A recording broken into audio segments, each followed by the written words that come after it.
Et la magistrature suprême. Et le pied de une du journal La Nouvelle Expression parle de ce soldat poursuivi pour viol à Bamenda dans le nord-ouest précisément. C'est un soldat qui aurait violé une jeune fille de 17 ans à Bamenda précisément. Et la mesure donc a été prise par le ministre délégué à la présidence de la République chargé de la défense des poursuites engagées contre ce soldat. Et le quotidien Info Matin en parle également aujourd'hui et dit que Joseph Betty Assomo sanctionne avec la dernière énergie ce soldat accusé de viol d'une femme à Bamenda. Aux arrêts, le militaire barbare risque et la condamnation et l'exclusion de l'armée camerounaise. Dans un communiqué rendu public hier, le ministre de la Défense a justement fait savoir que l'homme a été traduit au tribunal à Bamenda. Il devra répondre des faits qui lui sont reprochés et devra être condamné et sanctionné avec la dernière énergie si jamais il était reconnu coupable de ces faits de viol qui lui sont reprochés. Le journal qui revient sur les circonstances de ce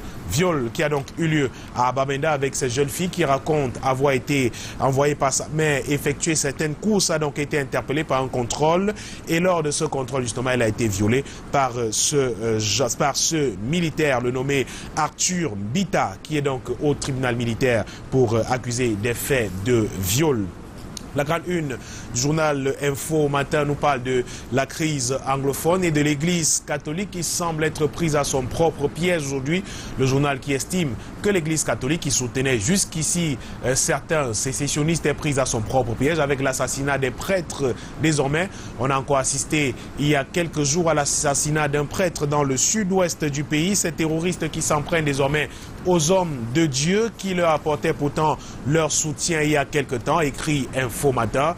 Et voilà donc qu'ils sont pris à leur propre piège, écrit le quotidien de Genève qui est en kiosque également ce mercredi.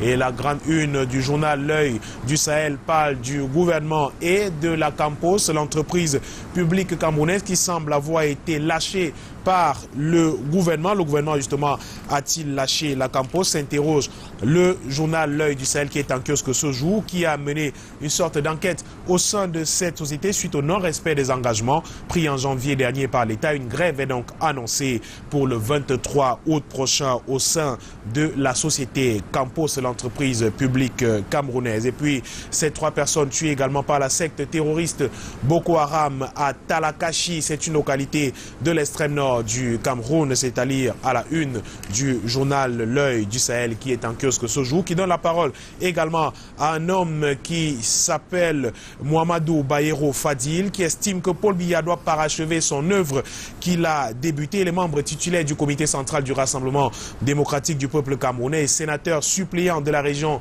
du Nord Cameroun. Il est l'un des contributeurs à la campagne présidentielle pour le 7 octobre prochain et l'un des soutiens indéfectibles de Paul Biya pour la prochaine élection présidentielle. C'est à lire à page 7 du journal L'Œil du Sahel qui est en kiosque ce mercredi.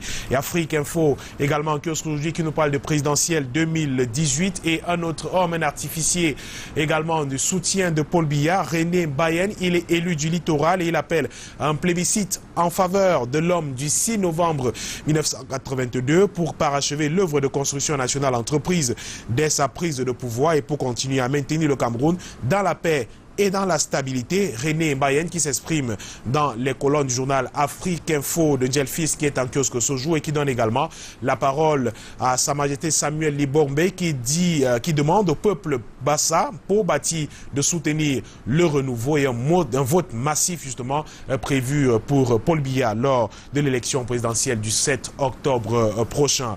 Le médiateur international également en kiosque ce jour nous parle d'une réforme à grand risque en sujet des examens et concours au Cameroun. La mesure relative au paiement des frais d'inscription aux examens et concours par mobile money née de la signature de la convention de mémorandum d'entente entre le MINESEC et les opérateurs de transfert d'argent applicables dès l'année scolaire 2018-2019. Un comportement comporterait plutôt des risques qui semblent n'avoir pas été pris en considération avant l'applicabilité de cette mesure. Certains observateurs y voient des risques certains pour l'année scolaire prochaine. Une réforme donc à grand risque, même si le journal essaie un tout petit peu de minimiser en faisant savoir que le ministère de l'enseignement secondaire, des enseignements secondaires Yaoundé a pris des mesures pour que tout se passe plutôt bien en termes de paiement des frais de scolarité par Mobile Money. Le journal qui revient sur la célébration du Vivre Ensemble a aidé à une initiative du ministre